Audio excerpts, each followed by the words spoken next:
আপনাদেরকে একটা দৃষ্টান্ত স্বরূপ ঘটনা শুনিয়ে দিই। তাদের নামের পাশে রাদিয়াল্লাহু তাআলা আনহু টাইটেল এমনি এমনি যোগ হয়নি, তাদের কারণেই যোগ হয়েছে। আল্লাহ তাদের উপরে সন্তুষ্ট, আল্লাহ তাদের উপরে রাজি। তবে যাদের উপরে রাজি তাদেরকেই রাদিয়াল্লাহু তাআলা আনহু টাইটেল দেওয়া হয়েছিল। একজন সাহাবীর নাম হযরতে আবু দাহদা রাদিয়াল্লাহু তাআলা আনহু। আর একজন ব্যক্তি ছিলেন নাম তার আবু লুবাবা।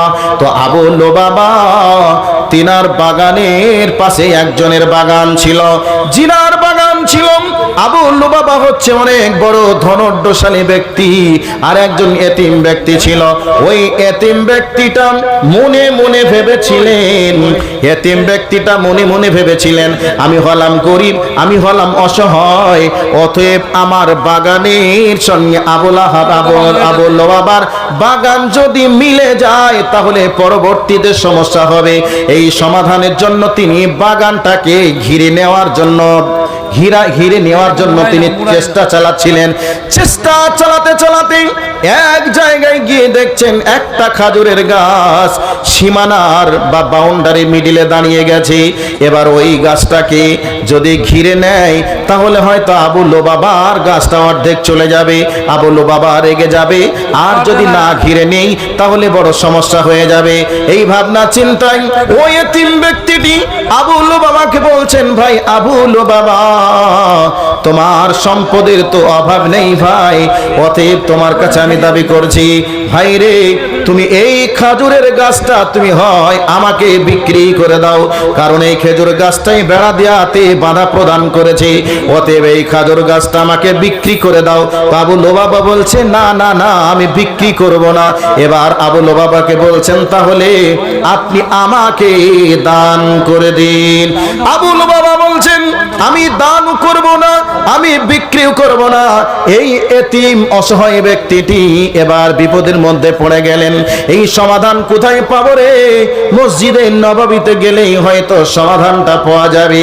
এবার মসজিদে নববীতে গিয়ে আল্লাহর নবীর কাছে বলছেন, দয়ার নবী গো, আমি এই সমস্যার মধ্যে পড়ে গেছি, সমাধানটা আপনি করে দেন। আবু লুবাবাকে নবীজি বলছেন, আবু লুবাবা, তুমি এই ব্যক্তিকে খেজুরের গাছটা হয় বিক্রি করে দাও, আর যদি তা না হয় দান করে দাও।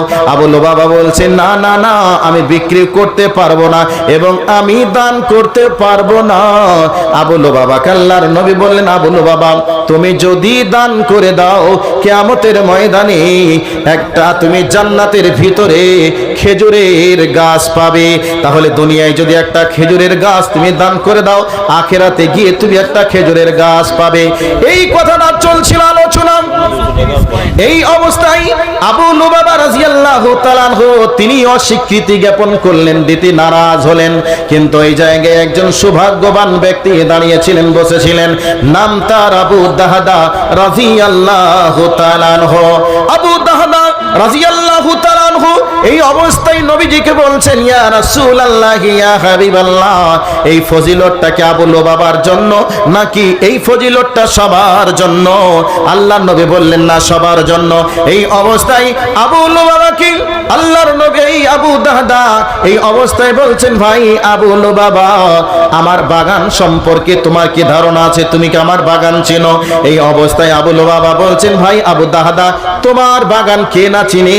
তোমার বাগান মদিনার একটা প্রসিদ্ধ বাগান, তোমার বাগানের দাম আছে, তোমার বাগানের মান আছে, মর্যাদা আছে, অতএব তোমার বাগানকে আমি চিনি। আবু দাহদা রাদিয়াল্লাহু তাআলা আনহু বলছেন, ভাই রে, তুমি ওই খেজুরের গাছটা ওই এতিম দক্ষিণী গরিবকে তুমি দিয়ে দাও, আর বিনিময়ে তুমি আমার খেজুরের বাগানটা নিয়ে নাও। এই অবস্থা যখন ঘটে গেল, আবু লুবাবা মনে মনে ভাবলেন, হয়তো আমার সঙ্গে আর কি করছেন, মজাক করছেন, আমাকে নিয়ে হাসাহাসি করছেন। আবু দারদা রাদিয়াল্লাহু তাআলা আনহু বলছেন, ভাই রে, আমি আর কি করি না, হাসি ঠাট্টার পাত্র তোমাকে মনেও করি না, কারণ এই দুনিয়াতে যদি একটা খেজুরের গাছ দান করা হয়, কিয়ামতের ময়দানে বা জান্নাতে যাওয়ার পরে একটা খেজুরের গাছ পাওয়া যাবে। তবে আমি যদি একটা খেজুরের বাগান দিয়ে দিই, জান্নাতের ভিতরে আমার রব আমার জন্য একটা খেজুরের খেজুরের বাগান দান করবেন। অতএব তুমি আমার বাগান নিয়ে নাও, আর আমি জান্নাতে খেজুরের বাগানটা পেয়ে যাব। এই অবস্থায় আবু দাহদা রাদিয়াল্লাহু তাআলা আনহু বাগানটা দিয়ে দিলেন। এবার বাড়ির দিকে চললেন। বাড়িতে গিয়ে আবু দাহদা তিনার স্ত্রীকে বলছেন, বেগম রে, বাড়ি থেকে ছেলে মেয়েগুলিকে নিয়ে বাড়ি থেকে চলে এসো, এই বাগান আর থাকা যাবে না, এ বাগান আমাদের নয়। তবে বাগানটা এমন বাগান ছিল, বাগানের ভিতরে পানির ব্যবস্থা ছিল। সেই সময় মদিনার মাটিতে পানির ব্যবস্থা মানে বড় একটা বিষয়। ওই বাগানের ভিতরে পানির ব্যবস্থা ছিল, বাগানের ভিতরে তাদের ভিটা বাড়ি ছিল। এবার ভিটা বাড়ি, বাগান বাড়ি সব কিছু ত্যাগ করে স্ত্রীকে বলছেন, বাড়ি থেকে চলে এসো। স্ত্রী একটা কথাই জিজ্ঞাসা করলেন, স্বামী যান, কেন চলে যাব, কি হয়েছে? আবু দাহদা বলছেন, আজকে বাগানটা বিক্রি করে দিয়েছি। এই অবস্থায় জিজ্ঞাসা করলেন, স্বামী যান, এ বিশাল বড় বাগান, এত বড় বাগান মদিনার কোন সৌভাগ্যবান ব্যক্তি ক্রয় করলো?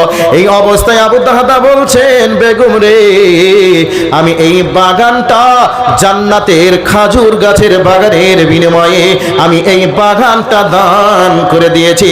জোরে বলুন নারে তাকবীর।